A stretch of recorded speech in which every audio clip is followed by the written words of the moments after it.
Hey, welcome back, guys. My name is Wasted Potential. Today we are taking a look at another list. This time it's every NFL franchise's greatest wide receiver. I just have a few rules before moving forward. First of all, this is all just my opinion, so just keep that in mind. If you disagree with anything I say, please feel free to leave a comment down below. This list will be in alphabetical order by the city/state that the team resides in, and this is mainly based off of players' individual career success with the team, but I took into account team success to a certain extent. And okay, I'm not going to keep you guys waiting any longer. Let's hop straight into the list here. Arizona Cardinals, Larry Fitzgerald. Drafted third overall in the 2004 draft after a dominant college career at the University of Pittsburgh that won him a Biletnikoff Award, Larry was a natural right out of the gate, even with the quarterback position often being a question mark during his time in Arizona. In 17 seasons with the team, Fitzgerald posted over 17,000 yards and 1,400 receptions. In 11 Pro Bowl seasons, he led the league in receptions and touchdowns twice and led the team to the Super Bowl, though ultimately losing that game. He's a member of the 2010s All-Decade team as well as the NFL's 100th anniversary team. Possibly no other player on this list deserves a ring more than him. Moving on. Atlanta Falcons, Julio Jones. After spending his college days playing at Alabama, Jones was drafted 6th overall by the Atlanta Falcons. In his rookie season, Jones proved to be a great receiver needed to help a young Matt Ryan. Quickly, he became the team's best offensive player and then their best player flat out. While with the team, he racked up over 12,000 receiving yards and 60 receiving touchdowns, joining 7 Pro Bowl teams, winning All-Pro first-team honors twice and second-team honors 3 times. Julio Jones' time with the Falcons is defined by dominance at the wide receiver position. Many argue he was the best receiver in the league for as many as 5 or 6 seasons. He only got one real shot at a ring and missed out in amazing fashion. Haters will use that against him for years to come. Next up, Baltimore Ravens, Derrick Mason. Maybe not known for its wide receivers, the Ravens don't completely lack in the category though. Maybe most notably is Derrick Mason. Before joining the Ravens, Mason had an admirable NFL career, though many thought he was nearing a steep drop-off. The Ravens saw something in the 31-year-old, and it ended up paying off. He would have 4 1,000-yard seasons in the purple and gold, becoming a fan favorite in the process. In only 6 years with the franchise, Mason cemented a legacy of solid play in Baltimore. Buffalo Bills, Andre Reed. For Bills fans, this is no surprise. Reed spent almost the entirety of his Hall of Fame career in the red and blue. The 7-time Pro Bowler helped the Bills make 4 Super Bowls in the 90s, and he was a surprise for many as a 4th-round pick out of Kutztown University. But he ended his career with over 13,000 yards, nearly 1,000 receptions, and 87 receiving touchdowns. For me, no doubt, the best receiver in Bills history. Carolina Panthers, Steve Smith. Smith was drafted in the 3rd round in 2001 by the Panthers. He was a special teams Pro Bowler as a rookie, and the young franchise's fans rallied around the big personality of Steve Smith. He spent 13 years with the team, racking up over 11,000 yards through the air on well over 800 receptions. He was voted to 4 more Pro Bowl seasons while in Carolina, also winning first-team All-Pro honors twice.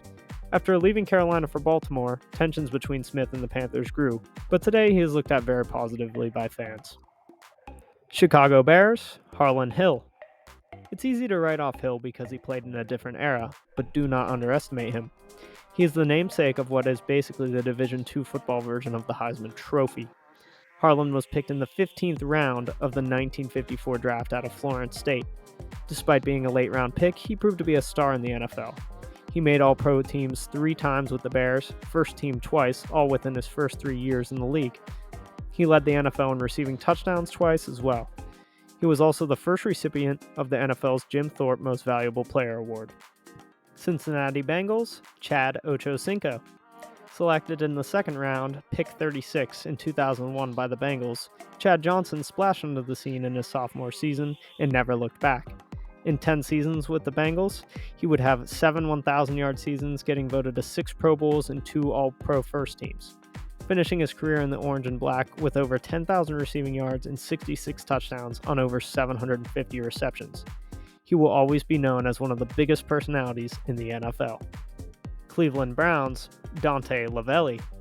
Drafted in the 12th round in 1947 to an excellent situation in Cleveland, Lavelli would help Otto Graham to bring the city 3 NFL championships. Despite only throwing the ball 32% of the time on offense while he was on the team, he still leads the franchise in receptions and receiving yards for non-tight ends. He spent his entire career with the Browns, posting career totals of 386 receptions for 6,488 yards and 62 touchdowns. Dallas Cowboys, Michael Irvin. In 1988, the Cowboys spent the 11th pick in the first round on a young talent from Miami U. They would set him aside as an investment. By his fourth year in the league, he would put up a 1,500-yard receiving season on his way to an illustrious Hall of Fame career. Irvin won 3 Super Bowls with Dallas while putting up earth-shattering numbers for many seasons. He spent his entire career with the team, ending up with almost 12,000 receiving yards and 65 touchdowns.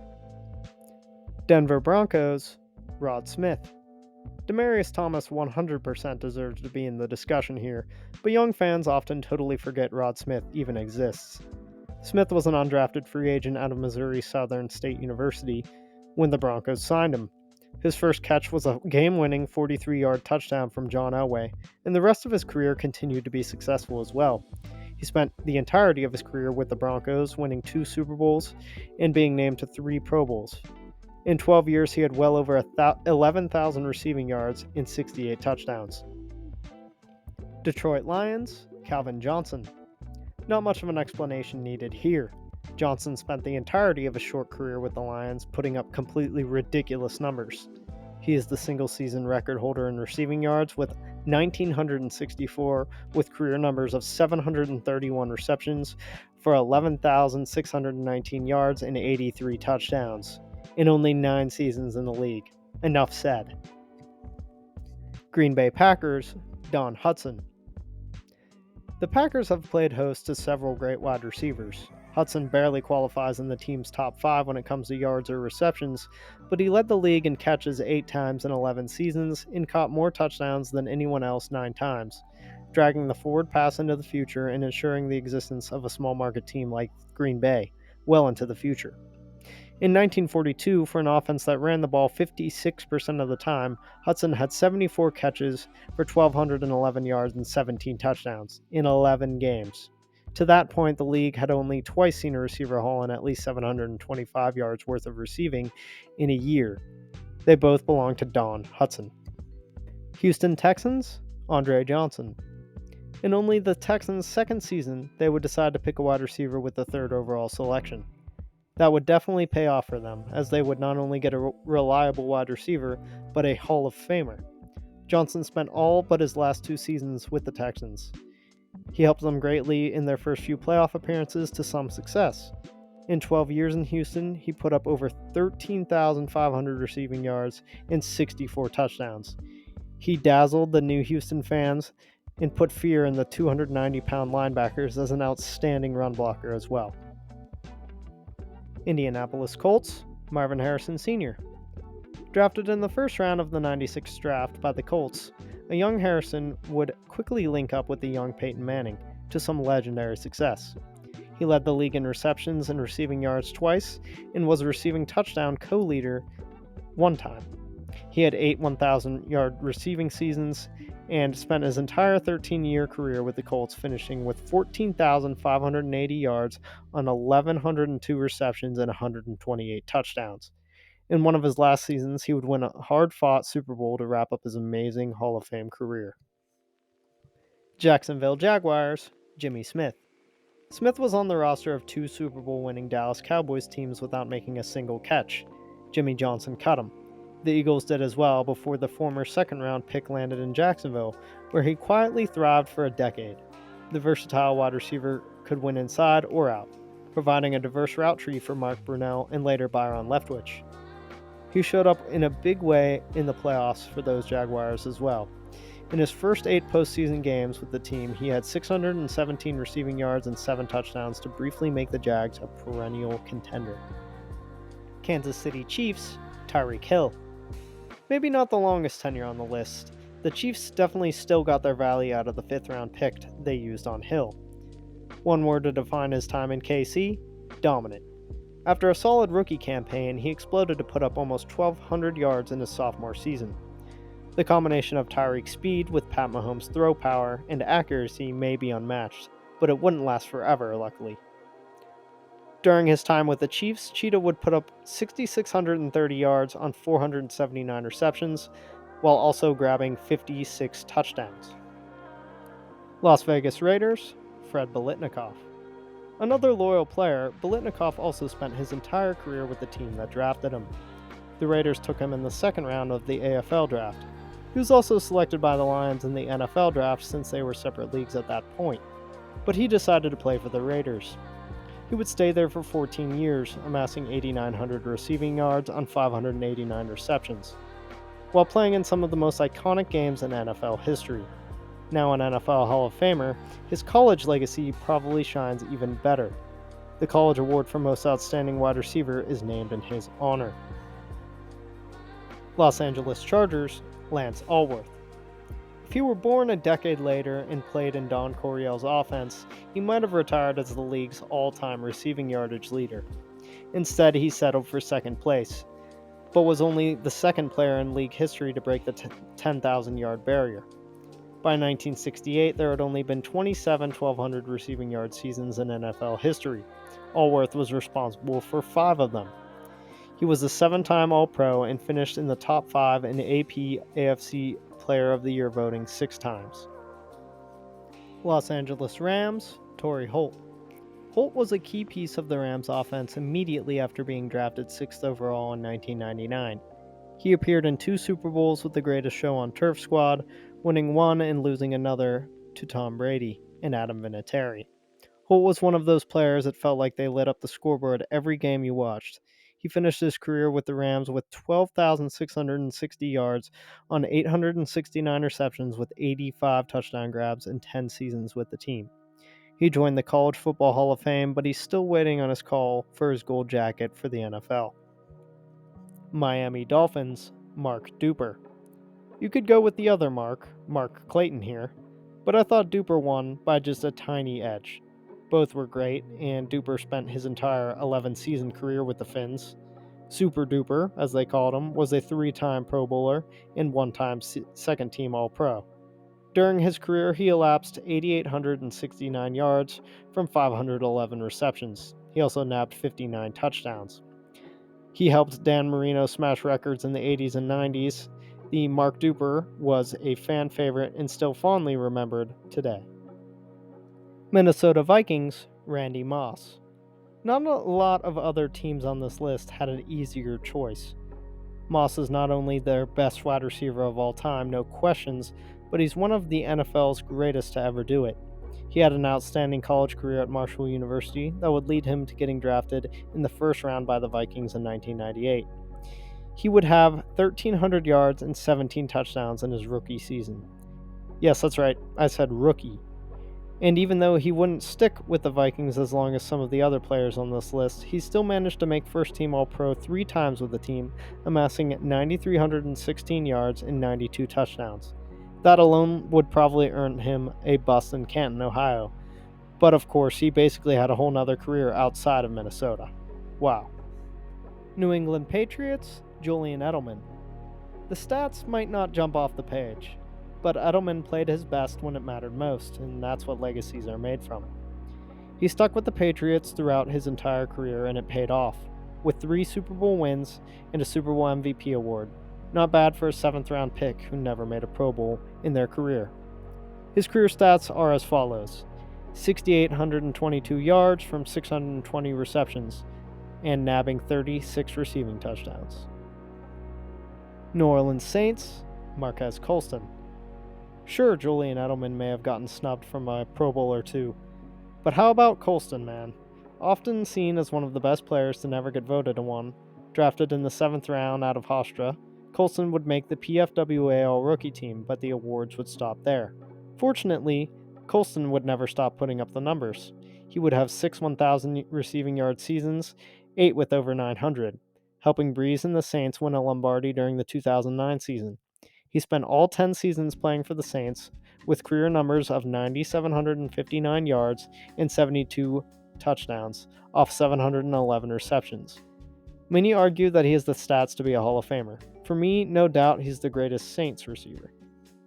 New York Giants, Amani Toomer. The Giants have some good wide receivers in their history, the only issue being that they don't tend to stick around long enough.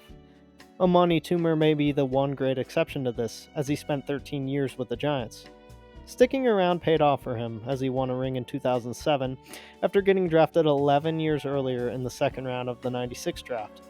During that long career, he caught 668 balls for 9,497 yards and 54 touchdowns. Consistency was Toomer's game, and even though he may not have all the hardware in the trophy case, he is the one that really matters, and a great legacy left behind as well. New York Jets, Don Maynard. Maynard was the very first player picked up by the New York Titans, who would go on to be renamed the New York Jets. He would prove to be a great asset to the team, as he was a knowledgeable player who could also burn a defense. He played a vital role in the Jets' Super Bowl III victory, catching 2 touchdowns. His numbers are outstanding, especially for a wide receiver in his day. He finished his 13-year career with the Jets with 627 receptions for 11,732 yards and 88 touchdowns. When I was doing my research here, my jaw dropped at that stat. Way to go, Don Maynard. Philadelphia Eagles, Harold Carmichael. At 6'8", many would think that Harold Carmichael was literally a can't-miss prospect out of college, but that almost couldn't be further from the truth. He was actually a 7th-round pick from Southern University. He was a staple wide receiver in Philadelphia for 13 years, and he's a member of the 1970s All-Decade team, a 4-time Pro Bowler, 2-time second-team All-Pro, and the 1980 Walter Payton Man of the Year award recipient, so you know he's a great guy too. During his playing days with the Eagles, he racked up 589 receptions for 8,978 yards and 79 touchdowns. That was enough to earn him a gold jacket in 2020.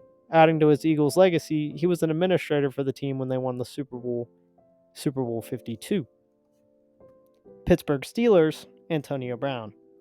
Please don't kill me, Steelers fans. I know, Hines Ward, Lynn Swann, John Stallworth.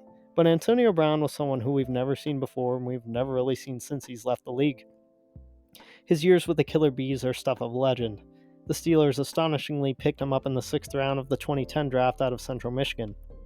He would have an unremarkable rookie campaign before blowing up into a Pro Bowl sophomore season. He would be voted to 7 Pro Bowls during his career, and he would be voted first-team All-Pro 4 times. He was a 2-time NFL receptions and receiving yards leader and a 1-time receiving touchdown leader. He's also a member of the 2010s All-Decade team, but unfortunately his time with the Steelers would come to a quick end, and AB would never win a Super Bowl with the black and gold. But he would finish his career with the Steelers with very impressive numbers of 837 receptions for 11,207 yards and 74 touchdowns. Absolutely ridiculous. San Francisco 49ers, Jerry Rice. Basketball has Jordan and LeBron, baseball has Babe Ruth, hockey has Gretzky, and football has Jerry Rice. 1,281 receptions, 19,247 yards, 176 touchdowns, and that was just with the 49ers. Let me remind you that he continued to play for 4 seasons after leaving them. The man is goated, need I say more? Drafted 16th overall in 1985 out of Mississippi Valley State of all places. Jerry freaking Rice, people. Seattle Seahawks, Steve Largent. The definition of consistency, Steve Largent played every game of his 14-year career for the Seattle Seahawks. He was drafted by the Houston Oilers in the 4th round, but they ended up trading him to Seattle for 2 sticks of gum. This wouldn't just be a free ticket win for Seattle, it would be the jackpot, as they had found a Hall of Fame gem receiver. Largent would haul in 819 receptions for 13,089 yards and exactly 100 receiving touchdowns. Good for 7 Pro Bowls, 4 second-team All-Pros, and 1 first-team All-Pro. He led the league in receiving yards twice. He is also the second guy to win NFL Man of the Year on this list, doing so in 1988. And did I forget to mention he ran for governor of Oklahoma? Tampa Bay Buccaneers, Mike Evans. The Buccaneers picked Evans 7th overall in 2014, out of Texas A&M. Since then, he still hasn't had a season under 1,000 receiving yards. Hopefully I don't jinx him for this year. He is no doubt a Hall of Famer at this point. He co-led the NFL in touchdown receptions in 2023 and has 5 Pro Bowls and 2 second-team All-Pros. His career stats as of December 15th, 2024 are 814 receptions for 12,429 yards and 103 touchdowns. I am very glad that he got a ring in Super Bowl 55. Would be a shame if he ended up without one. Tennessee Titans, Charlie Hennigan. Almost never mentioned anywhere, Charlie Hennigan is a forgotten star of a different era. But if I told someone today about a wide receiver getting 1,746 yards in 1961, their head would probably explode. Hennigan only played for the Oilers for 7 years, but they were very productive years, making 5 Pro Bowls and 3 first-team All-Pro nods. His career stats are 410 receptions for 6,823 yards and 51 touchdowns. Joke all you want and say that he played against plumbers, but in all honesty, he probably would dust you in just about any route. Washington Commanders, Art Monk. Drafted 18th overall in 1980, Monk broke a long-time record held by the previous player mentioned, Charlie Hennigan. Monk had 106 receptions in 1984, breaking the long-time record. Over his career, he won 3 Super Bowls, was a 3-time Pro Bowler, 1-time first-team All-Pro.